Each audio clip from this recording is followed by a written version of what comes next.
और बड़ी खबर अलीगढ़ से सामने आ रही है, जहां पर एएमयू में यूपी के वजीर ने मजहबी नारे लगाए हैं। कैनेडी ऑडिटोरियम में मजहबी नारे लगाए गए हैं। यूनिवर्सिटी में जय श्री राम हर हर महादेव के नारे लगाए गए हैं। वजीर दिनेश प्रताप सिंह ने ये नारे लगाए हैं। सोशल मीडिया पर ये वीडियो तेजी से वायरल हो रहा है। तो अलीगढ़ मुस्लिम यूनिवर्सिटी पहुंचे यूपी सरकार के वजीर दिनेश प्रताप सिंह ने कैनेडी ऑडिटोरियम में जय श्री राम और हर हर महादेव जैसे नारे लगाए, जो चारों ओर चर्चा का सबब बन गया है। सोशल मीडिया पर उनका यह वीडियो वायरल भी हो रहा है। डिपार्टमेंट ऑफ हॉर्टिकल्चर की तरफ से ऑर्गेनाइज्ड एक मंडलीय प्रोग्राम में शामिल होने के लिए एएमयू पहुंचे थे वजीर, और जहां पर उन्होंने ये मजहबी नारे लगाए। और इस पूरे मामले की चर्चा चारों तरफ हो रही है और कहा जा रहा है कि इस तरह से किसी इंस्टीट्यूट में मजहबी नारे नहीं लगाए जाने चाहिए।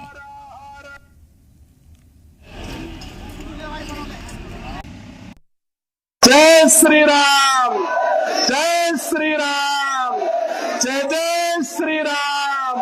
नमः पार्वती पते हर हर महादेव। जय श्री राम, जय श्री राम, जय जय श्री राम।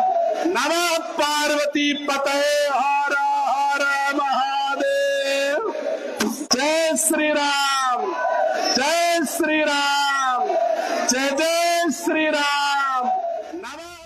तो आपने देखा किस तरह से एक यूनिवर्सिटी के प्रोग्राम में ये मजहबी नारे लगाए गए हैं। ऐसे में सवाल ये उठ रहा है कि आखिर यूनिवर्सिटी के प्लेटफॉर्म का मजहबी नारों के लिए क्यों इस्तेमाल किया जा रहा है। अगर सरकार के वजीर इस तरह से करेंगे, सरकार के नुमाइंदे अगर इस तरह से करेंगे, तो फिर किस तरह से ये मामला देखने को मिलेगा और किस तरह से लोग इसको लेकर आगे चलेंगे। तो एएमयू में यूपी के वजीर ने मजहबी नारे लगाए हैं। कैनेडी ऑडिटोरियम में खास प्रोग्राम हुआ था, जहां पर ये मजहबी नारे लगाए गए। इसी को लेकर और ज्यादा जानकारी हासिल करते हैं हमारे नुमाइंदे मनीष शर्मा इस वक्त हमारे साथ जुड़ गए हैं। मनीष, की क्या पूरा मामला है, आखिर क्या प्रोग्राम था और क्यों दिनेश प्रताप ने मजहबी नारे यहाँ पर लगाए? देखिए, यहाँ पर एएमयू कैंपस के अंदर कैनेडी हॉल में ये प्रोग्राम चल रहा था, जो कि यहाँ पे काफी सारे प्रोफेसर वगैरह उपस्थित थे और ये एक किसानों को लेकर ये यहाँ पर आयोजन हो रहा था।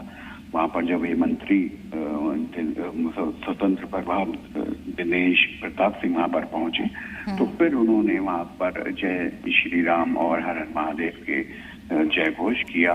इसको लेकर अब राजनीतिक गर्माती जा रही है। अब देखने को मिल रहा है कि छात्रों का एक गुट प्रॉक्टर से मिला है। उन्होंने लिखित शिकायत करी है कि यूनिवर्सिटी को राजनीतिक अखाड़ा न बनाया जाए। तो इस तरीके के नारे यूनिवर्सिटी के अंदर आगे बर्दाश्त नहीं किए जाएंगे। बिल्कुल, ये बड़ा सवाल है, क्योंकि अगर यूनिवर्सिटीज जैसे प्लेटफॉर्म का इस्तेमाल अगर मजहबी नारों के लिए होगा तो इस सवाल उठना लाजमी है। यूनिवर्सिटी की तरफ से कुछ कहा गया है इस मामले को लेकर? देखिए, अभी तो कुछ नहीं कहा गया है। अभी प्रॉक्टर आज एक सारे टीचरों का और कुछ स्टूडेंटों का दल आज भी प्रॉक्टर से मिलेगा। उसके बाद ही प्रॉक्टर की कोई प्रतिक्रिया आ पाएगी। लेकिन प्रॉक्टर का अभी तक तो यही कहना था कि ये एक आयोजन था, ऐसा नहीं था कि इसमें किसी प्रकार से धार्मिक नारे की कोई अनुमति दी गई थी। लेकिन जब मंत्री ने ही मंच से जय घोष किया था, तो उसके बाद फिर पब्लिक ने भी ये नारे लगाए थे, धार्मिक नारे। तो अब आगे देखते हैं कि इसमें राजनीति कभी और क्या रंग लाती है। आज स्टूडेंटों का एक बड़ा दल प्रॉक्टर से मिलने जा रहा है। बिल्कुल, ऐसे में देखना बेहद अहम होगा प्रॉक्टर क्या कहते हैं। वहीं दिनेश प्रताप सिंह की तरफ से यानी सरकार की तरफ से कोई वजाहत इस पे की गई हो या फिर अभी कोई रिएक्शन सामने नहीं आया है? देखिए, अभी कोई रिएक्शन सामने नहीं आया। जब ये सब हुआ था, उसके बाद जब उनसे बात करी गई थी, तो उनका साफ कहना था कि ये मेरा अधिकार है।